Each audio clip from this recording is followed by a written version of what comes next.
ফরেক্স শুরু করার পূর্বে ফরেক্সের বেসিক ধারণা আমাদের প্রথম থেকে শেষ পর্যন্ত থাকা উচিত। এই পর্বটিতে আপনাদের তাই বোঝানোর চেষ্টা করব।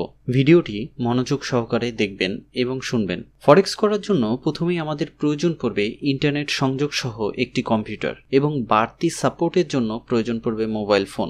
এখানে আমরা মোবাইল ফোনটি ব্যবহার করেও ট্রেড করতে পারি, কিন্তু ফরেক্সের জন্য মোবাইল ফোনটি উপযোগ্য না, যেটা আমি আমার আগের ভিডিওতে ব্যাখ্যা করেছি।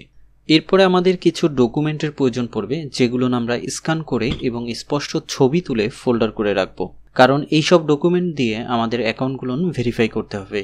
ভেরিফাই হয়ে থাকে দুটি ধাপে, আইডি ভেরিফিকেশন এবং অ্যাড্রেস ভেরিফিকেশন। আইডি ভেরিফিকেশন করার জন্য আমাদের যেসব ডকুমেন্ট প্রয়োজন পড়ে তার মধ্যে হচ্ছে ন্যাশনাল আইডি কার্ড অথবা পাসপোর্ট অথবা ড্রাইভিং লাইসেন্স, এই তিনটার একটি দিলেই হয়। অ্যাড্রেস ভেরিফিকেশনের জন্য আমাদের যেসব ডকুমেন্ট প্রয়োজন পড়ে তা হলো ব্যাংক স্টেটমেন্ট, ইটিন সার্টিফিকেট, বিদ্যুৎ বিল বা পানি বিলের কপি।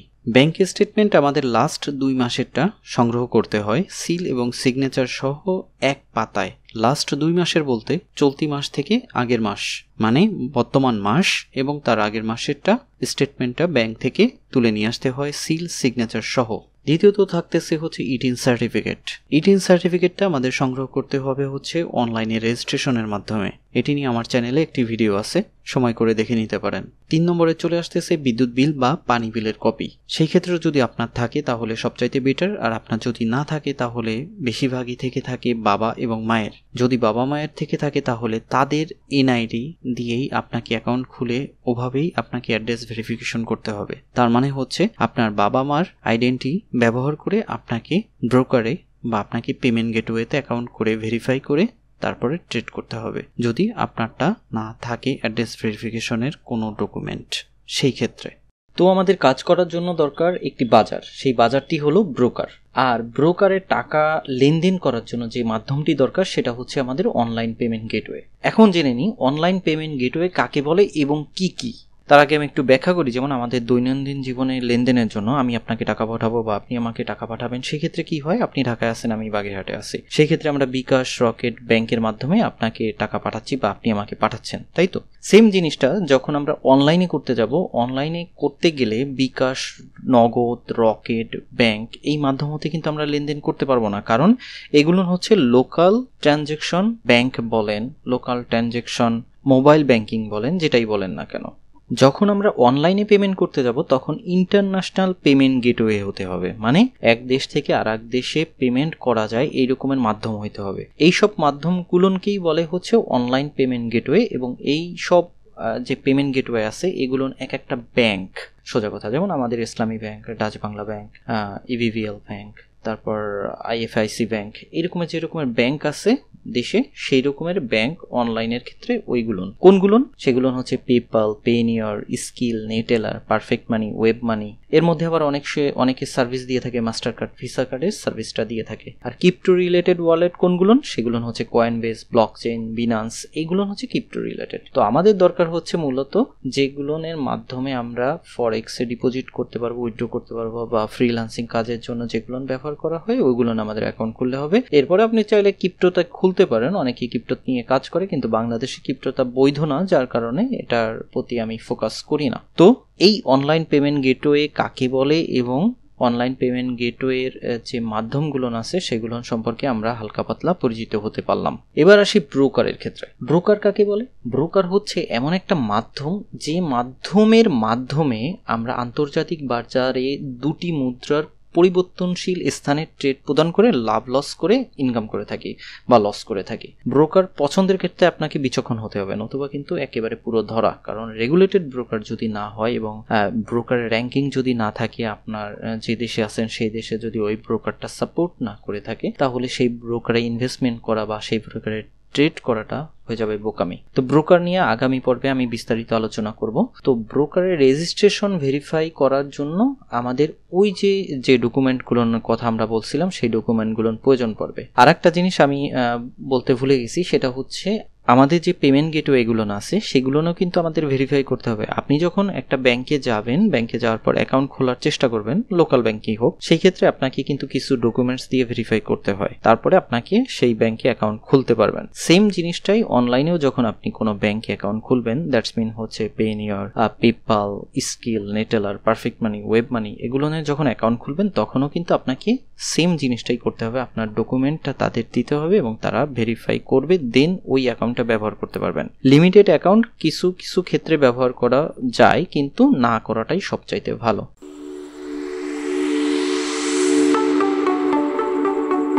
সবাইকে শুভেচ্ছা শাই টিউবে। সঙ্গে থাকতে সাবস্ক্রাইব করে বেল বাটনটি ক্লিক করে রাখবেন, কারণ পরবর্তী ভিডিও নোটিফিকেশনের মাধ্যমে সাথে সাথে পেয়ে যাবেন। তো এতক্ষণ হচ্ছে আমরা ফরেক্সের প্রথম থেকে শেষ পর্যন্ত যে সব প্রয়োজনীয় জিনিসপত্র বা কি কি লাগবে না লাগবে, কিভাবে কি করতে হবে, কোনটাকে কি বলে, এই সব বিষয় জানছি। এখন আমরা দেখব হচ্ছে ফরেক্সে আমাদের ট্রেড করার জন্য কিভাবে টাকা ডিপোজিট করতে হয়, উইথড্র করতে হয়, কোন মাধ্যমে কিভাবে সিরিয়াল বাই যাইতে হয়, এই জিনিসটা পুরোপুরি ক্লিয়ার হব। অলরেডি আমি একটা চার্টে আছি, আপনারা দেখতে পাচ্ছেন। তো এই চার্টে এই পার্সনটাকে যদি আমি ধরি, এই পার্সনটা হচ্ছে আপনি। এখন আপনি যখন ট্রেড করবেন আপনার ইনভেস্টমেন্টের প্রয়োজন পড়বে। কোথায় ইনভেস্টমেন্ট করবেন? আপনি করবেন হচ্ছে ব্রোকারে। এটা হচ্ছে আপনার ব্রোকার, যে ব্রোকারে হচ্ছে আপনি ইনভেস্টমেন্ট করবেন। এখানে অনেকগুলো ব্রোকার দেওয়া আছে, আপনার যেটা পছন্দ, ধরেন এক্সনেক্সে করবেন। সো আমি এক্সনেক্সে ডিপোজিট করব। এখন আমি না, আপনি ডিপোজিট করবেন। তো এখন আপনাকে এক্সনেক্সে ডিপোজিট করতে হলে কি করতে হবে? যেহেতু বাংলাদেশে ব্যাংকের মাধ্যমে ফরেক্সে কোনোভাবে ডিপোজিট করা পসিবল না।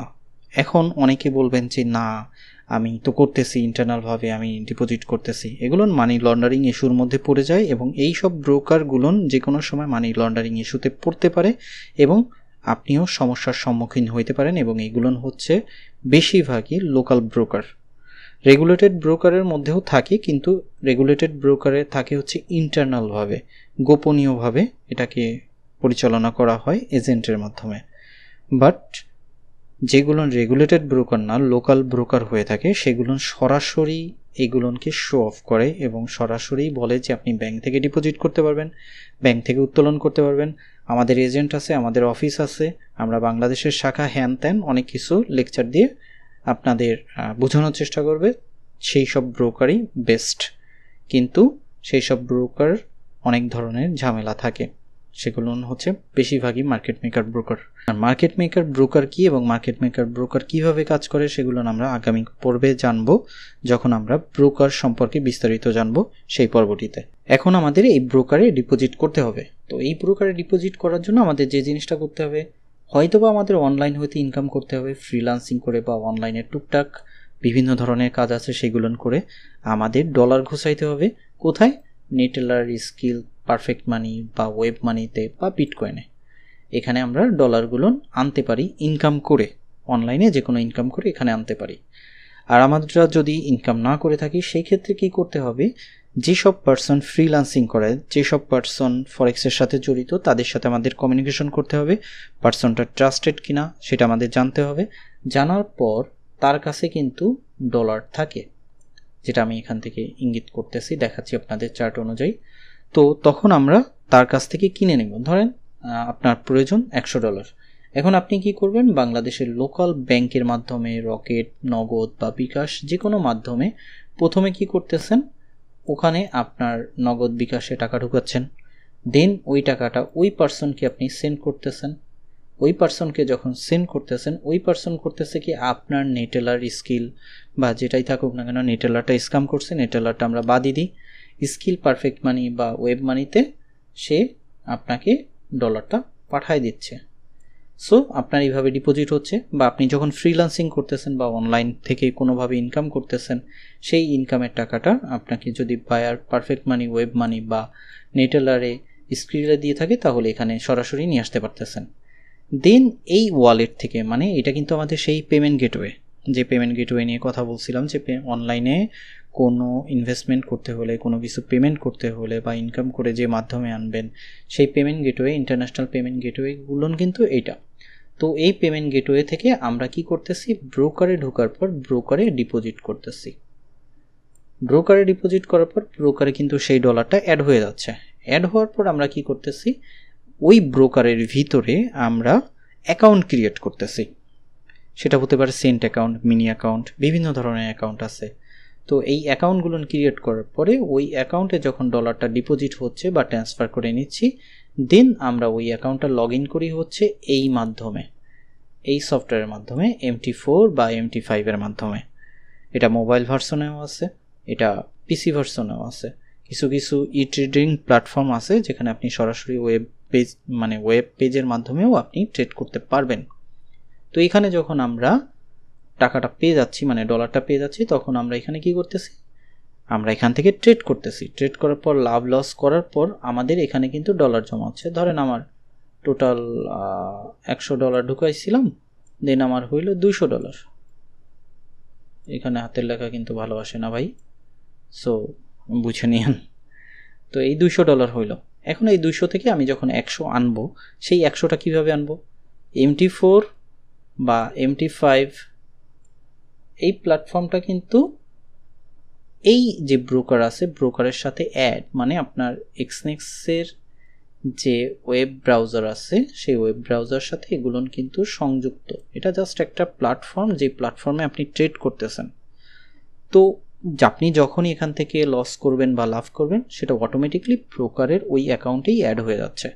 তো ওই অ্যাকাউন্ট থেকে আমি করলাম কি, উইথড্র দিলাম $100। এখানে একটা বিষয় জেনে রাখা ভালো, সেটা হচ্ছে প্রত্যেকটা ব্রোকারের কিছু নিজস্ব রুল রেজুলেশন আছে, এগুলো আপনাকে মেনে চলতে হবে এবং ওরা সেই অনুযায়ী কাজ করে থাকে। যেমন আমি যে মাধ্যম হতে ডিপোজিট করি, ধরেন আমি স্কিল থেকে ডিপোজিট করতেছি। সো স্কিল থেকে যখন আমি ডিপোজিট করতেছি তখন ওই স্কিলেই কিন্তু আমাকে টাকাটা উত্তোলন করতে হবে। তো আমি ওই যে $100 ওটা করলাম কি, স্কিলে উত্তোলন করলাম। স্কিলে উত্তোলন করার পর এখন আমি এটাকে পাবো কিভাবে? স্কিল থেকে, শুধুমাত্র স্কিল থেকে আপনি বাংলাদেশের যে কোনো ব্যাংকে টাকাটা সরাসরি নিয়ে আসতে পারতেছেন। সরাসরি আপনার ডাচ বাংলা ব্যাংকে 2 ঘন্টা সময় লাগে, অন্য অন্য ব্যাংকে দেখা যায় 3 দিনের মধ্যে আপনার ঢুকে যাচ্ছে। তো আপনি স্কিল থেকে ওখানে নিয়ে আসতে পারতেছেন। আপনার যদি পারফেক্ট মানি হয়ে থাকে বা ওয়েব মানি হয়ে থাকে, সেই ক্ষেত্রে কি হচ্ছে, সেই ক্ষেত্রে এমন কোনো পার্সনকে আপনার ফাইন্ড আউট করতে হবে যে পার্সনটা ডলার কিনবে। যেমন ওই যার কাছ থেকে নিয়েছিলাম তাকে আমরা বলতে পারি আপনি কি ডলার নেবেন নাকি, তার কাছেই আমরা সেল করে দিলাম। তো এই দুইটা পদ্ধতিতে তিনি করতেছেন কি, ডলারটা যখন তাকে ট্রান্সফার করা হচ্ছে, তিনি তখন আমাদের নগদ, বিকাশ, রকেটে বা ব্যাংকে আমাদের টাকাটা পাঠিয়ে দিচ্ছে, তখন আমি হাতে পেয়ে যাচ্ছি, তাই না? আপনি হাতে পেয়ে যাচ্ছেন, আপনাকে দিয়ে তো উদাহরণ দিচ্ছি। তো সিস্টেমটা হচ্ছে এরকমের।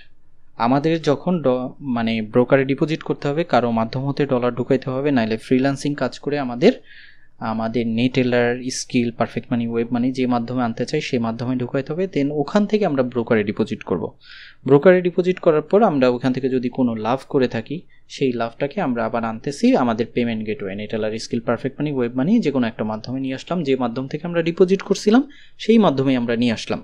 দেন কি করতেছি, আমরা যদি স্কিলে হয় তাহলে সরাসরি ব্যাংকেও আনতে পারতেছি, বা আমরা স্কিলের ডলার অন্য কেউ সেন্ড করে দিয়ে আমরা বিকাশে বা নগদে টাকা নিয়ে নিতে পারতেছি। কারণ তার যদি স্কিল প্রয়োজন হয়, সেই ক্ষেত্রে স্কিল আপনার কাছ থেকে কিনে নেবে, সেক্ষেত্রেও একটা ভালো রেট পাইতে পারেন।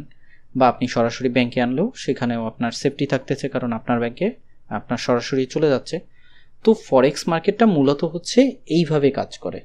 তো প্রত্যেকটার সাথে প্রত্যেকটা কিন্তু ওতপ্রোতভাবে জড়িত। সেই ক্ষেত্রে পেমেন্ট গেটওয়েতে কিন্তু আপনার অবশ্যই যে পেমেন্ট গেটওয়েটা ব্যবহার করবেন সেটা আপনার নিজস্ব নামে হইতে হবে। এনআইডি, আপনার পাসপোর্ট বা ড্রাইভিং লাইসেন্স থেকে করলে অবশ্যই ভেরিফাই করে নিতে হবে, আইডি ভেরিফিকেশন এবং অ্যাড্রেস ভেরিফিকেশন। সেমভাবে আপনার ব্রোকারে যখন আপনি অ্যাকাউন্ট খুলবেন, ব্রোকারে আপনার আইডি ভেরিফিকেশন এবং আপনার অ্যাড্রেস ভেরিফিকেশন করে নিতে হবে। তো এই হচ্ছে মূলত ফরেক্স মার্কেটটা এইভাবেই চলে থাকে বলতে আমরা এইভাবেই ফরেক্স মার্কেটে টাকা ইন করার পর আমরা ওখান থেকে প্রফিট করে টাকা এইভাবে আউট করতে পারবো। মানে পুরো প্রসেসটা আপনাদের দেখিয়ে দিলাম, কারণ এইভাবে হয়তোবা কেউ দেখায় কিনা জানি না, বাট আমি দেখিয়ে দিলাম যাতে করে আপনারা সহজে জিনিসটা বুঝতে পারেন। কারণ এই বেসিক জিনিসগুলো যদি আপনি ভালোভাবে না জানেন, না বুঝেন, তাহলে অন্যের আন্ডারেই আপনাকে পড়ে থাকতে হবে চিরজীবন। যেমন অনেকে আপনাকে অ্যাকাউন্ট খুলে দিবে কি, এই যে MT4 অ্যাকাউন্ট, জাস্ট MT4 এর একটা অ্যাকাউন্ট খুলে দিয়ে বললো যে এইটাই হচ্ছে ফরেক্স, এইটাই তুমি করো, এইটার এই আইডি, এই পাসওয়ার্ড, তোমার যখন ডলার লাগবে আমাকে বলবা, তুমি যখন ডলার সেল করবে আমাকে বলবা। এটা কিন্তু ফরেক্স না। ফরেক্স ব্রোকার হচ্ছে তার আগেরটা, যেটা হচ্ছে আমরা বিভিন্ন ব্রোকার। MT4 MT5টাকে অনেকে ফরেক্স মনে করে থাকেন, কিন্তু MT4 এটা ফরেক্স নয়, এটা একটা সফটওয়্যার, যে সফটওয়্যারের মাধ্যমে আপনি ট্রেডগুলো করতে পারতেছেন। তো এই ভ্রান্ত ধারণাগুলো অনেকের মধ্যে আছে, অনেকে এই জিনিসগুলো জানেন না, বুঝেন না। সো আজকে হয়তো বা ক্লিয়ার হয়ে গেলেন যে ফরেক্স মার্কেটে কিভাবে টাকা ঢুকাইতে হয়, কিভাবে টাকা উত্তোলন করতে হয়, কোন কোন প্রসেসের মাধ্যমে কিভাবে যাইতে হয়। পরবর্তী ভিডিওগুলোতে আমি ব্যবহারিকভাবে সব কিছু আরও ডিটেলস দেখিয়ে দেব। এটা আমাদের পেইড কোর্সের 3rd নম্বর ভিডিও। তো আগামী ভিডিওতে আমি দেখাবো হচ্ছে কিভাবে মানে ব্রোকার কত প্রকার, কি এবং ব্রোকার সম্পর্কে কিছু কথা বলবো। তো আজকের ভিডিও এই পর্যন্তই।